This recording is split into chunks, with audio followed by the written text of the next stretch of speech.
Hi guys, welcome to Sanvi Creations Tirupati. నేను ఇవాళ ఒక మలయాళం డబ్బు మూవీ రివ్యూ ఇస్తున్నానండి. తెలుగులో వచ్చింది ఐబొమ్మలోకి.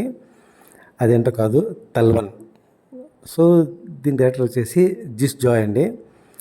మనకు తెలిసిందే, మలయాళం వాళ్ళంటే ఆల్మోస్ట్ థ్రిల్లర్ మూవీస్ ఎక్కువ చేస్తుంటారు.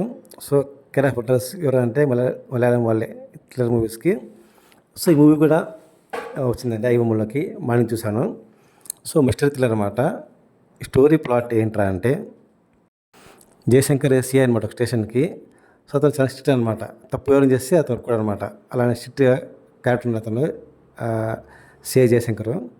సో ఆ స్టేషన్కి కొత్తగా వస్తారన్నమాట ఎస్ఐ పోస్టింగ్కి, కార్తికేయ అని. ఇతను కూడా సేమ్ అలాంటి కేటగిరీ అనమాట, తప్పు కూడా అనమాట. సో ఇతను కూడా స్ట్రైట్ ఫార్వర్డే. ఒకసారి ఏమవుతుందంటే, కేసు విషయంలో ఇద్దరు గొడవ అవుతుంది అనమాట, జయశంకర్కి కార్తికేయకి. అలా గొడవ అయినాక తర్వాత ఏమవుతుందంటే, ఒకరోజు ఒక అమ్మాయి మర్డర్ మిస్టరీలు పెట్టుకుంటారనమాట జయశంకర్. అమ్మాయిని చంపేస్తారనమాట. అతని ఇంటి పైన పెడతారనమాట టెర్రస్లోనే. ఇంతకీ అమ్మాయి చంపింది ఎవరు అనేది ప్లాట్ అనమాట. అందరూ ఏమంటారంటే సీఏ చంపాడని అంటారనమాట. సో అతను అరెస్ట్ చేస్తారు, అతను జైలు పంపిస్తారనమాట. నిజమే అంత ఎవరు అనేది తెలియాలన్నమాట.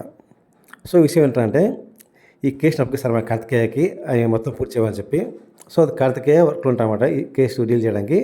ఇంకా స్టార్ట్ చేస్తాడు ఇన్వెస్టిగేషన్ అంతా. తర్వాత ఏమవుతుందంటే, జైల్లో అటాక్ చేస్తాము జయశంకర్ మీద.